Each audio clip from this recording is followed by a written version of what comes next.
ایک بے اعتنائی کا انداز، عدم توجہ. بھائی قرآن کی بات کرو آپ، حدیث وغیرہ کی بات چھوڑیے. حالانکہ یہ در حقیقت ایک بہت بڑی محرومی ہے، بہت بڑی محرومی ہے، بہت بڑی محرومی ہے. اور خاص طور پر ان احادیث کے اندر یہ پیشین گوئیاں.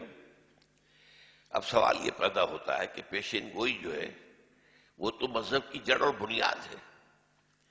آخر یہ بھی تو پیشین گوئی ہے کہ قیامت واقع ہوگی.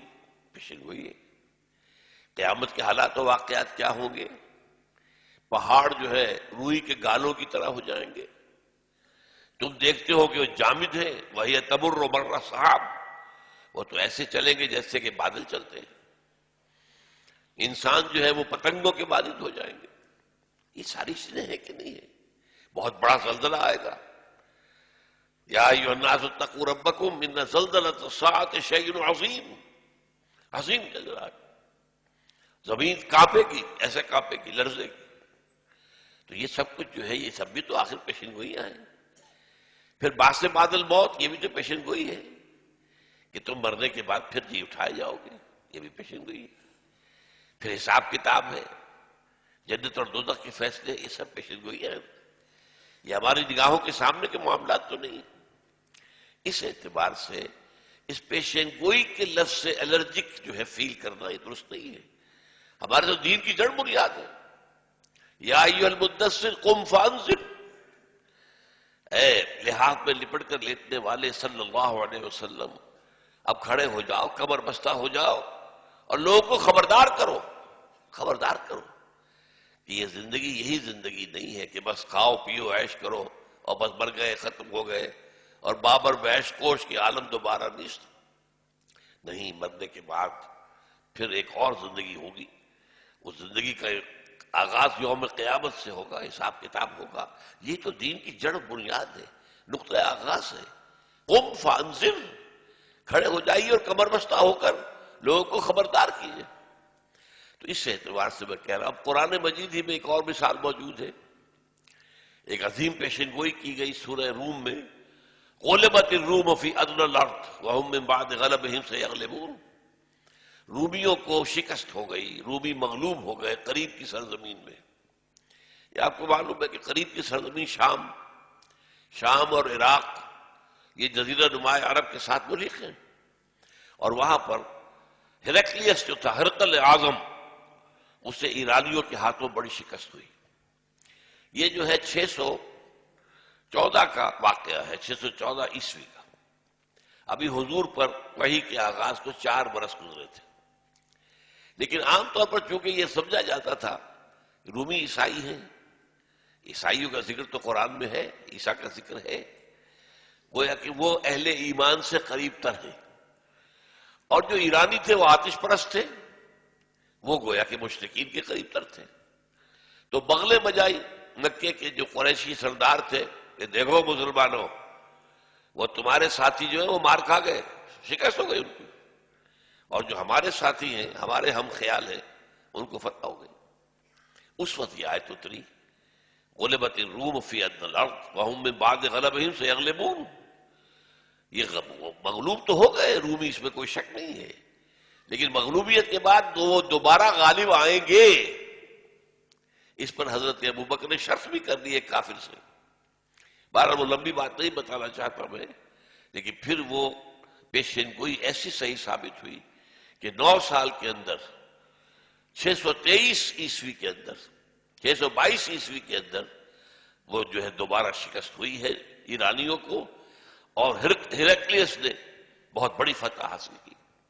اور اس میں یہ بھی تھے پیشین گوئی میں، وَيَوْمَئِذٍ يَفْرَحُ الْمُؤْمِنُونَ، اس دن اہل ایمان کو بھی بہت خوشی نصیب ہوگی، اس لیے کہ اسی دن غزوہ بدر میں مسلمانوں کو فتح حاصل ہوئی.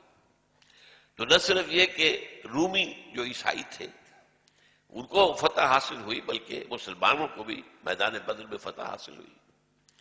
اس اعتبار سے تو کتاب الملاحم کے بارے میں اس وقت کچھ عرض کروں گا. مجھ سے بعض علماء نے بھی اس بات کو تسلیم کیا کہ یہ جو آخری ابواب ہے احادیث کی کتابوں کے، ان پر ہم کوئی توجہ نہیں کرتے. ہماری ساری دلچسپی ہوتی ہے فقہی معاملات سے، جن میں کہ اختلافات ہوتے ہیں.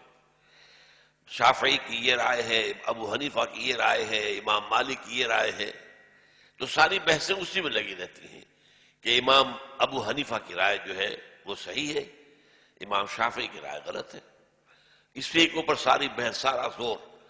تو حدیث کی کتابوں کے ابتدائی ابواب ہیں جو کہ فقہی طرز پر ہیں، تو وہاں پر سارا زور صرف ہو جاتا ہے، ساری قوت لگ جاتی ہے، سارا وقت ختم ہو جاتا ہے۔ بعد میں تو ہم ایسے ہی ذرا صرف یہ کہ بھرتی کے لیے دورے کی شکل میں بقیہ باتیں پڑھتے ہیں، اس لیے ہماری خاص دلچسپیاں نہیں ہیں۔ یہ جو کتاب الملاحم ہے، اس سے معلوم ہوتا ہے قیامت کے قریب بہت بڑی بڑی جنگیں ہوں گی، اور ان جنگوں کے دو ادوار ہوں گے۔ پہلے دور میں مسلمانوں کو بڑی زبردست ہزیمتیں ہوں گی، زبردست شکستیں ہوں گی، جانی اور مالی نقصان ہوگا، اور یوں سمجھیے کہ تقریباً پورا مڈل ایسٹ جو ہے، مڈل ایسٹ وہ مسلمانوں کے ہاتھوں سے نکل جائے گا۔ یہ ہے ان ملاحم کی کہ پہلے دور کی بات۔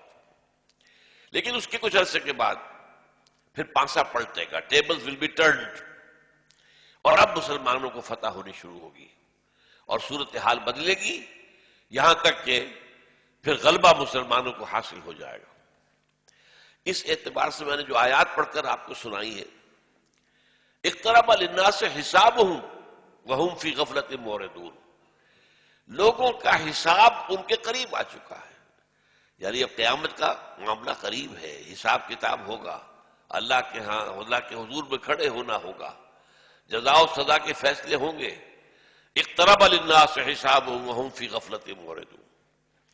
اس کے ساتھ ہی یہ موجودہ دور جو چل رہا ہے اس کا نقشہ جو ہے سورہ روم کی ایک آیت میں ہے، فرمایا گیا ہے ظہر الفساد فی البر والبحر بما کسبت ایدی الناس، فساد رونما ہو چکا ہے، بدامنی پیدا ہو چکی ہے۔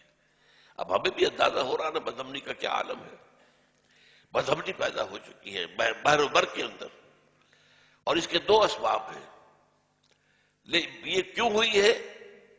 بما کسبت ایدی الناس، یہ لوگوں کے اپنے ہاتھوں کی کمائیاں ہیں، ان کی بدعمالیاں ہیں، اور دو اس کے مقصد ہیں لیذیقہم بعض الذی عملوا، تاکہ اللہ تعالیٰ چکھائے انہیں اپنے بعض بد اعمال کی سزا۔ تو ایک تو سزا کا معاملہ ہے، اس کے اندر شامل ہے وَلَعَلَّهُمْ يَرْجِعُونَ، اور یہ کہ شاید کہ وہ ہوش میں آ جائیں، لوٹ آئیں، پلٹ آئیں، توبہ کر لیں۔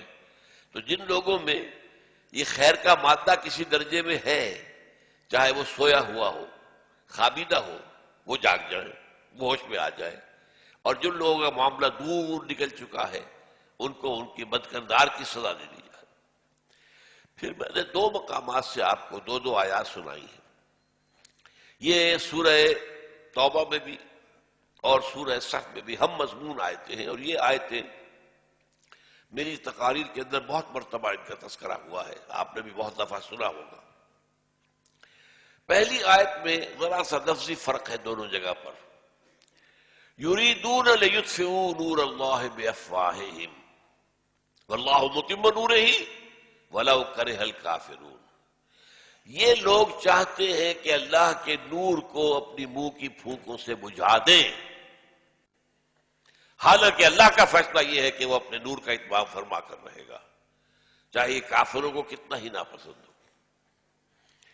اور سورہ توبہ میں فرمایا یریدون ان یطفئوا نور اللہ بافواہہم، یہ چاہتے ہیں کہ اللہ کے نور کو اپنی منہ کی پھونکوں سے بجھا دے، لیطفئوا ان یطفئوا، بس اتنا فرق ہے۔ وَيَأْبَى اللَّهُ إِلَّا أَن يُتِمَّ نُورَهُ، اور اللہ کو ہرگز منظور نہیں ہے مگر یہ کہ اپنے نور کا اتمام فرمائے گا، وَلَوْ كَرِهَ الْكَافِرُونَ، چاہے یہ کافروں کو کتنا ہی ناگوار ہو۔ پھر دونوں مقامات پر اگلی آیت بالکل ایک ہی ہے، اس میں ایک شوشے کا بھی فرق نہیں۔